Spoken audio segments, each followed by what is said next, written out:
DPD dengan DPR ini sampai sekarang itu nggak jelas. Selagi pemerintah pusat mengendalikan daerah, maka sulit dia akan melihat secara langsung sebenarnya apa sebab, apalagi dropping. Pemimpinnya di dropping, lantas kemudian, nah itu kepentingannya untuk siapa? Jadi kalau Hanura itu lagi cantik-cantiknya apa bandel-bandelnya nih? Ya, genit-genit sedikit lah. Genit-genit sedikit ya.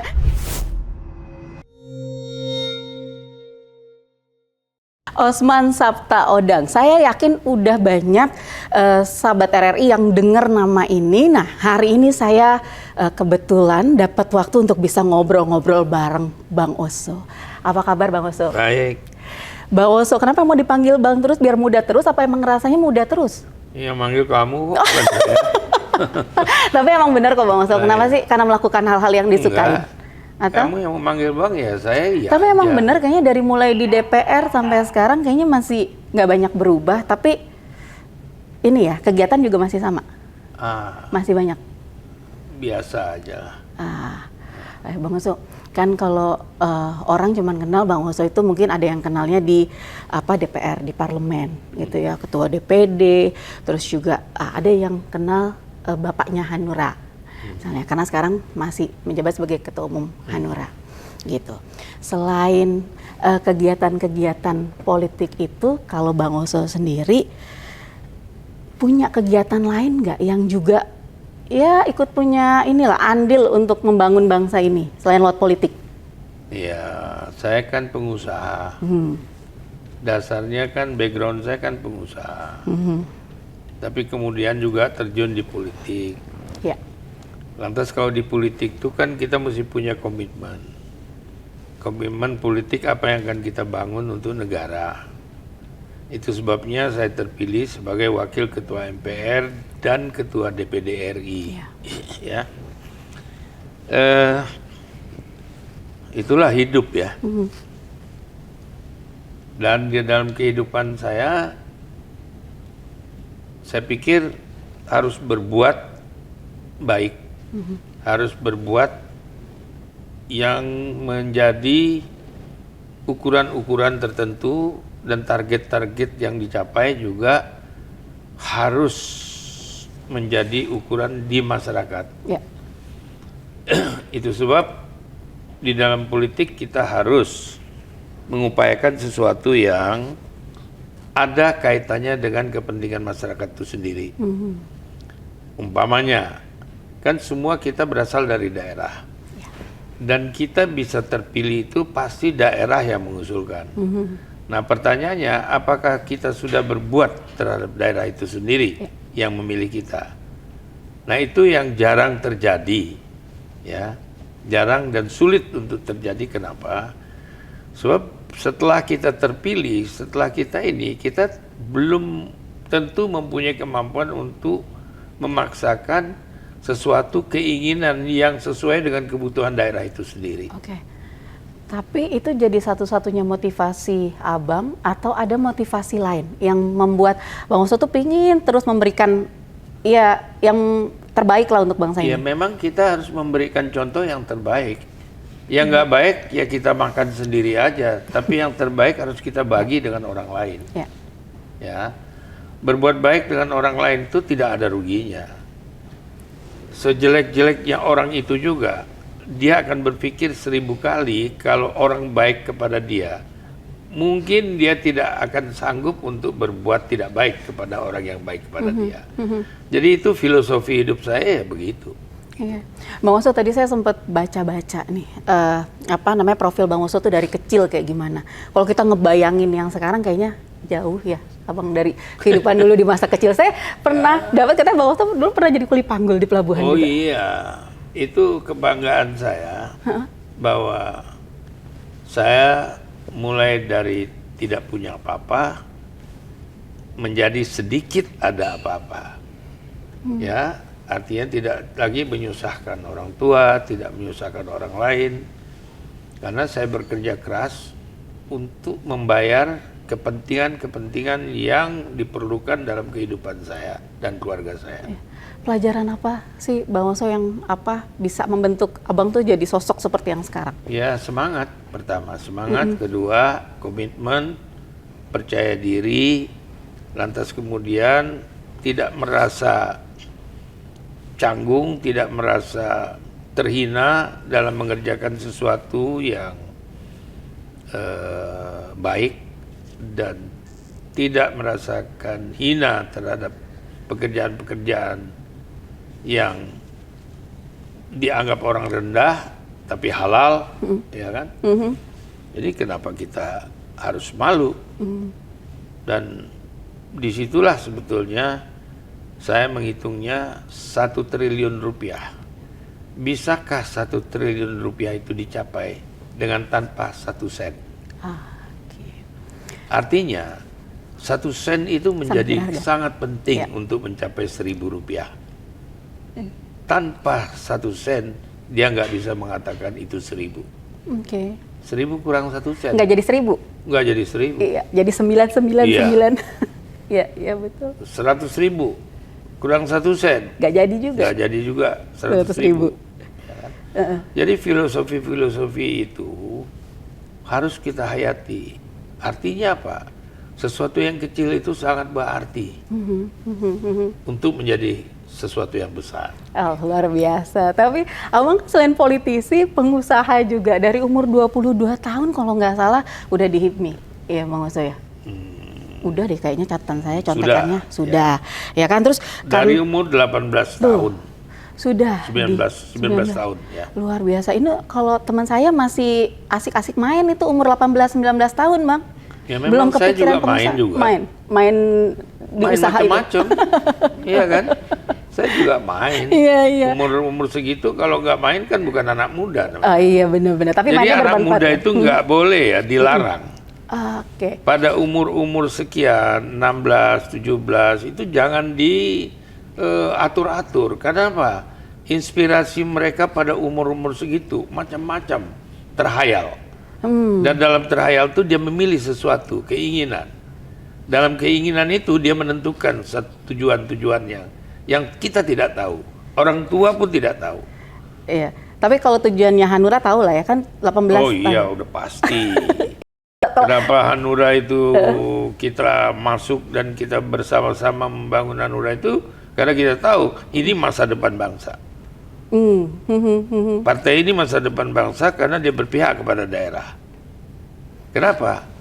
Baru ada kemakmuran di Indonesia bila mana daerah-daerah itu makmur.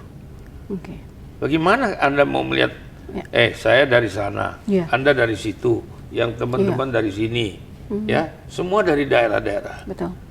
Nah pertanyaannya, kenapa kita semua ada di Jakarta? Karena daerah kita tidak cukup untuk cari makan. Tidak punya kesempatan juga. Tapi apakah hanya harus di Jakarta ini? Ya. Kenapa? Karena daerah kita mungkin belum makmur. Coba kalau daerah kita makmur, kita nggak mau pergi dari daerah kita. Ya, kenapa situ makmur kok? Ngapain pergi ke tempat lain? Tempat lahir ya tempat kan? lahir, keluarga situ banyak, betul. Enak lagi. Kalau ini kan enggak. Nah, itulah sebabnya filosofi kemakmuran itu, bangsa ini bisa makmur kalau daerah-daerah makmur. Jadi bukan Jakarta makmur terus Indonesia makmur, gitu. Tapi Bang Oso dulu kan asli Kalimantan, ya. Dulu itu katanya jembatan Kapuas ini pembangunannya juga, ini ada peran serta dari Abang. Katanya dulu minta ke Pak Soeharto. Udah lama itu zamannya Pak Harto. Iya. Memang saya waktu itu yang ketua HIPMI. Di dalam waktu itu ya ketua-ketua HIPMI, saya ketua HIPMI Kalbar. Lantas tokoh-tokoh HIPMI di sini seperti Latif, Bang Latif, Mas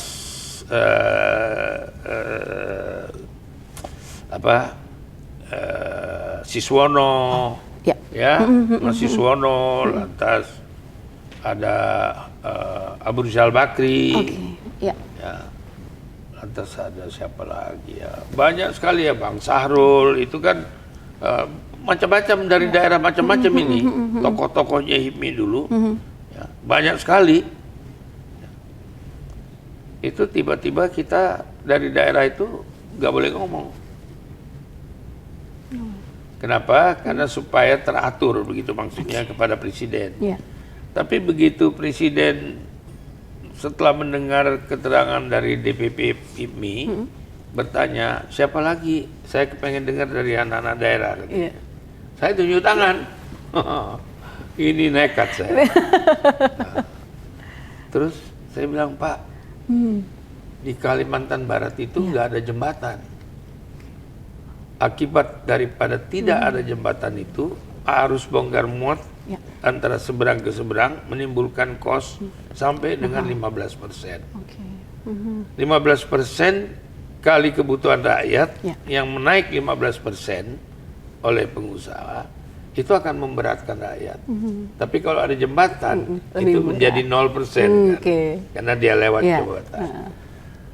Ternyata Pak Harto langsung setuju.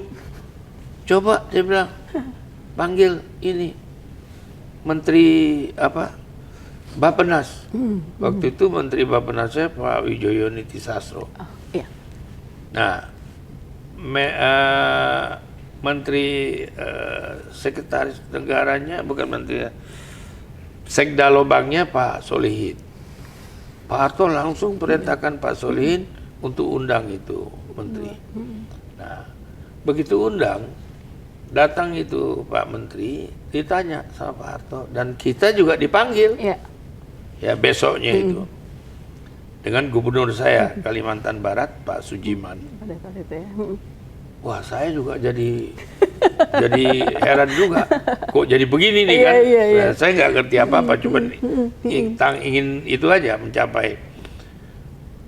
Tanya kepada Pak Menteri Bappenas, Pak Menteri bilang tidak bisa dibangun karena sulit untuk kembali modalnya. Karena waktu itu Indonesia nggak begitu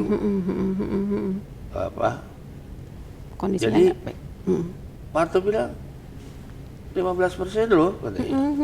Bangun aja. Gitu. Waduh, saya senang sekali. Iya kan? Iya. Dan ternyata memang betul dibangun. Dianggap itu akan kembali dalam 20 sampai 25 tahun. Bisa. Ternyata nggak sampai 10 tahun itu sudah dibebaskan. Wah. Jadi itulah salah satu ya. Iya. Yang menarik untuk saya dan menjadi sejarah juga untuk Kalimantan Barat. Ya, tapi kalau bicara soal karir politiknya Bang Oso ya Ketua DPD, Ketua Umum Hanura, sempat juga kalau di di parlemen kan menjabat MPR juga ya Bang Oso. Apa sih rahasia di balik kesuksesan itu ya kan? Begini, saya kan terjun di politik ini baru, nggak seperti orang-orang yang udah sukses lah. Saya di politik ini baru 55 tahun. Saya jadi langsung pengen keluar nih Bang Oso, nggak enak soalnya. Pengen beol? Enggak, bukan. Kan ini baru 55 tahun loh Bang Oso, 55 tahun. Iya, artinya kan begini. Sampai sekarang pun pengalaman saya masih belum cukup untuk di politik ya. Jadi pergaulan dari sejak awal, pertama-tama itu di HIPMI itu memang mendidik saya berorganisasi. Ya, terus kemudian saya masuk di Golkar dan belajar di situ. Dan kemudian saya didorong secara spontan oleh seluruh partai waktu itu dipilih oleh oleh DPRD ya, untuk menjadi calon anggota DPD RI. Ya. Waktu itu bukan DPD RI tapi utusan daerah. Iya. Ya kan? Nah, waktu dipilih itu saya nggak ada di sana. Saya pun nggak tahu kalau saya terpilih oleh DPR itu, karena saya masih tinggal di Amerika waktu itu. Ya saya pulang. Saya pulang, wah, tahu-tahu hampir semua partai waktu Mendukung. itu ya mendukung. Waktu itu kan hanya ada 3 partai, Iya. Golkar, P3. P3 dan Iya. PDIP. Iya, betul. Waktu itu. PD, iya. Saya terpilih tahun 1999. Nah, begitu bergabung di utusan daerah itu, saya ketemu sama seluruh orang-orang daerah di situ. Kita ada jumlahnya 130 orang. Oke. Orang-orang daerah Ya. waktu itu. Iya. Seneng. Kita kan setiap daerah Iya. 4 orang. Iya. Ya. Ketemu ya. Ketemu sama semua daerah, tiba-tiba nggak tahu bagaimana, saya ketemu sama CK, ketemu sama siapa? Fahmi Idris, ketemu sama apa lagi si yang Manado ini, aduh, Agung Laksono, ketemu lagi sama Ya. yang masuklah waktu Iya. itu ke DPR dan DPD. Iya. Ya. Bukan DPR waktu itu. Jadi ada yang juga yang dari utusan daerah. Daerah. Jadi dari pembelajaran itu saya melihat ternyata komunikasi kita antar daerah itu sehingga mengangkat saya sebagai wakil ketua utusan daerah. Ketuanya waktu itu Yusuf Kalla, Oh, Pak Jika. yang pertama itu. Saya jadi wakilnya. Data bagaimana tiba-tiba Yusuf Kalla jadi menteri, Iya. ya? Karena 99 Iya. itu proses peralihan. Ya. Jadi saya bagaimana ya? Tanpa saya ketahui, saya ditunjuk menjadi mewakili Yusuf Kalla oleh teman-teman Iya. utusan daerah ini. Jadilah saya ketua utusan daerah. Iya. Nah, waktu jadi ketua utusan daerah itu, kita merancang bersama-sama teman-teman utusan daerah waktu itu untuk membangun satu lembaga tersendiri yang disebut Dewan Perwakilan Daerah. Oke, iya. Jadilah Dewan Perwakilan Daerah itu pada tahun 2022. Dewan Perwakilan Daerah itu 2002. 2002 2002 sampai Perwakilan sekarang. daerah. Tapi kalau Waktu sebelumnya itu masih utusan daerah. Ya. Tapi kalau Bang Oso melihat sekarang kiprahnya DPD sendiri udah semakin besar tidak? Ya, mudah-mudahan semakin, karena harapan kita itu kan DPD itu adalah senator. Ya. Tapi senator dengan DPR ini, DPD dengan DPR ini sampai sekarang itu nggak jelas, ya, nggak jelas karena ada semacam perebutan kewenangan, perebutan kekuasaan, lantas saling tindas, ya. Dan saya belum melihat bagaimana mekanisme yang baik untuk membangun sistem kenegaraan ini, dan ini perlu dibicarakan tentang hukum kewenangan antara Dewan Perwakilan Rakyat dan Dewan Perwakilan Daerah. Oke. Karena kalau di mana-mana kan Ya. senator itu ya jadi pada waktu saya menjadi ketua Dewan Perwakilan Daerah atau DPD, Iya. itu waktu kita ke Rusia, Iya.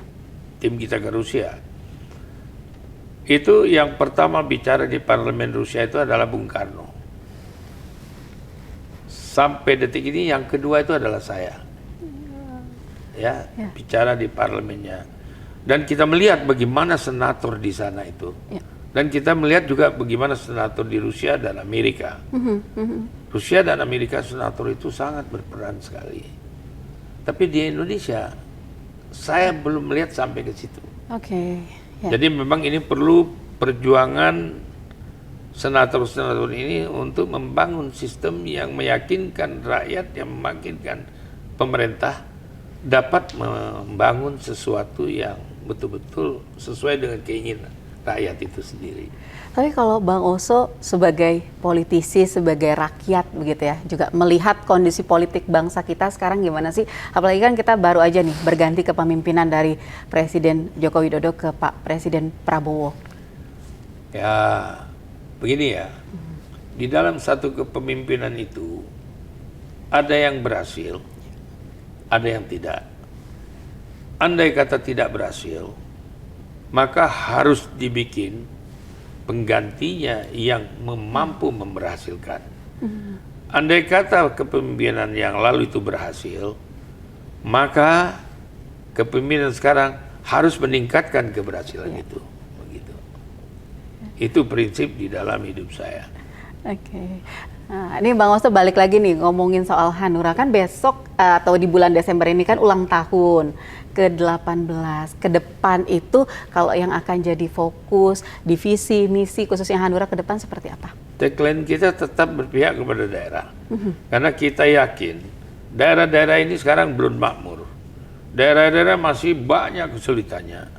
Daerah-daerah harus diberikan kewenangan untuk melakukan sesuatu yang betul-betul berpihak pada daerahnya. Siapa? Orang daerah. Siapa orang daerah? Orang yang tinggal di daerah itu bukan daerahisme. Ya, satu.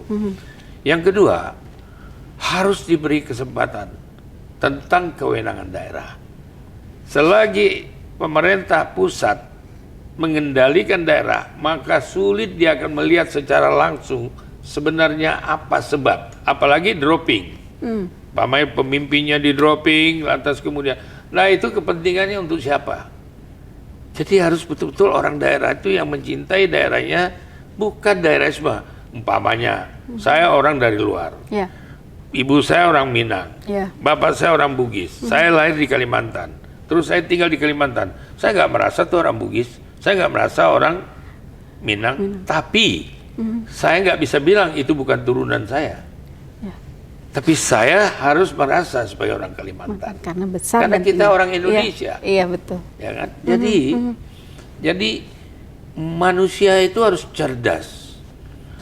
Agama, pendidikan, semua mengajarkan kita untuk berpikir yang neutral, yang jelas, yang benar-benar tulus. Ya. 18 tahun ya kan usianya Hanura ya, Bang Oso ya. 18 itu kalau manusia itu kalau dia perempuan lagi cantik-cantiknya, kalau laki-laki lagi bandel-bandelnya. Jadi kalau Hanura itu lagi cantik-cantiknya apa bandel-bandelnya nih? Ya, genit-genit sedikit lah. Genit-genit sedikit ya. Hanura itu genit. Genitnya kenapa? Genit yang manis, genit yang cantik, genit yang tidak merusak suasana yang indah. Dan tidak akan merusak suasana yang sedang rusak, ditambah rusak. Tidak. Itu Hanura. Hanura ingin bersahabat sama siapa saja. Tapi Hanura berteman dan seadil. Contoh umpamanya. Kita dengan partai-partai yang disebut koalisi itu haknya. Tapi kami dengan PDIP ya, itu tidak bicara soal koalisi. Kita bicara soal kerjasama politik. Jadi kalau kerjasama politik itu bedanya dengan koalisi. Koalisi ada ketua yang mengatur ketua koalisi. Dan itu memang harus begitu. Tapi kalau kita tidak, kita punya hak-hak masing-masing. Jadi umpamanya saya mau berteman sama si A, si B boleh saja. Begitu juga partai kerjasama partai politik saya. Mau kerjasama sama siapa atau mau meninggalkan siapa, itu haknya juga. Tapi kita nggak ada ikatan di dalam hal koalisi. Gitu. Kita mempunyai hak yang sama, ya, sama duduk, sama berdiri. Dan itu yang saya senang di dalam komunikasi kita dengan seperti PDIP begitu. Kita nggak merasa kita harus bagaimana begitu, harus memaksakan kehendak kita, enggak. Dan saya pasti nggak bisa dibikin begitu. Dan juga orang lain juga nggak akan mau dibikin begitu. Oke, ini sekarang kita kalau ngomong soal politik lebih luas lagi nih Bang Oso. Kemarin-kemarin kan baru aja selesai pesta demokrasi di daerah ya, serentak nih, besar, pilkada. Kalau Bang Oso sendiri melihat pelaksanaan pilkada serentak kemarin, gimana? Ya begini, kalau dengar dari media, dari berita, dari RRIU, itu saya bingung. Kok ada komplain begini, ada komplain begitu, ada macam-macam begini. Ya, saya jadi bengong aja begitu. Apa benar begini? Gitu. Tapi kan, ya maaf ya, di daerah saya tertib, aman. Di daerah saya ini, saya bangga. Dari 14 kabupaten kota, Hanura menang 13. Dari 2 gubernur, Hanura menang 1 gubernur. Ya, nggak ada tuh intervensi dan segala macam. Jadi ini daerah saya. Saya nggak tahu daerah orang lain. Ya kan? Mudah-mudahan sama kayak gitu. Keamanannya juga, ya? Bagus, umpamanya kan. Lantas KPU-nya, lantas dia punya Panwaslu-nya, nggak ada masalah ya. Tapi itu daerah saya. Tapi daerah lain, ya saya nggak tahu. Terus umpamanya DKI, DKI juga saya melihat, waduh, orang begini. Tahu-tahu DKI begini, nggak ada masalah, nggak ada macam-macam. Lantas kemudian si calon-calon yang kalah menyatakan dukungan, menyatakan selamat kepada yang menang. Wah, ini indah ya. Tapi di sini, ya. Tapi di tempat lain ada yang berbalik seperti yang kita lihat ini. Gitu. Nah ini yang perlu dipikirkan oleh negara, oleh pelaksana. Janganlah bikin-bikin seperti itu. Sebetulnya yang bisa melakukan yang terbaik di daerah-daerah yang baik itu adalah pemimpin-pemimpin keamanan-keamanan yang pantas diberikan acungan. Tapi yang nggak tahu saya nggak ikut campur karena bukan bidang saya. Tapi harapan ke depan nih, Bang Oso. Harapan ke depan tentu semua pihak menginginkan untuk lebih baik dari apa yang terjadi sekarang. Artinya tidak mungkin tidak ada kekurangan sekarang, tapi harus diperbaiki dan harus berani menindak hal-hal yang tidak baik itu. Itu tugasnya orang yang bertanggung jawab dalam pemilu dan pilkada itu sendiri. Banyak yang bisa dicontoh, bisa kita ambil begitu hal positif dari pengalaman hidupnya Bang Oso. Ini buat pemuda-pemuda, buat anak muda yang lagi ngeliat kita, mau juga dong kasih pesannya Bang Oso. Ya, anak-anak muda sekarang kan beda. Zaman saya dulu sama zaman anak muda sekarang. Ya. Anak muda sekarang itu sudah jauh lebih canggih. Ya. Canggihnya apa? Karena mekanisme kehidupan anak muda sekarang sudah komputer, handphone. Ya, mana anak muda yang nggak pegang handphone sekarang, ya kan? Dan contoh pegang semua, langsung dimasukin, terutama anak muda. Kadang-kadang mak bapaknya ya nggak ngerti, berusaha membelikan mak bapaknya belum pegang handphone, anaknya udah nuntut, umur belum sampai, udah nuntut handphone. Kenapa? Dia mau main handphone dengan temannya. Jadi beda dengan zaman dulu, zaman saya muda. Nah, kita nggak bisa menghalangi anak muda seperti ini. Tinggal bagaimana orang tua membangun satu sistem yang membuat anak muda itu tidak rusak karena alat-alat itu, ya kan? Nah ini yang harus kita ingatkan. Sebab anak muda nggak bisa dibendung, anak muda nggak bisa dilarang, tapi harus dinasihati kan? Nah, harus dirangkul. Cara menasihatinya bagaimana? Itu komunikasi antara orang tua dengan anak. Kalau komunikasi anak dengan orang tua nggak ada, aduh, Susah. Udah susah dah. Orang tua selalu mau benar, nggak mungkin dia mau membenarkan anaknya. Itu salah besar kalau membenarkan anaknya. Karena orang tua sudah menjalani satu kehidupan, sudah menjalani satu pengalaman. Nah, pengalaman lebih penting daripada title. Ada Robert Kiyoshi bilang, if you learn by book, you only a people. Yes. But if you learn by experience, you are really master. Jadi artinya apa itu? Artinya title itu bukan apa-apa tanpa pengalaman. Pengalaman lebih banyak mengajar. Ya, gitu. Wah, keren. Boleh dong tepuk tangan dong, Bos.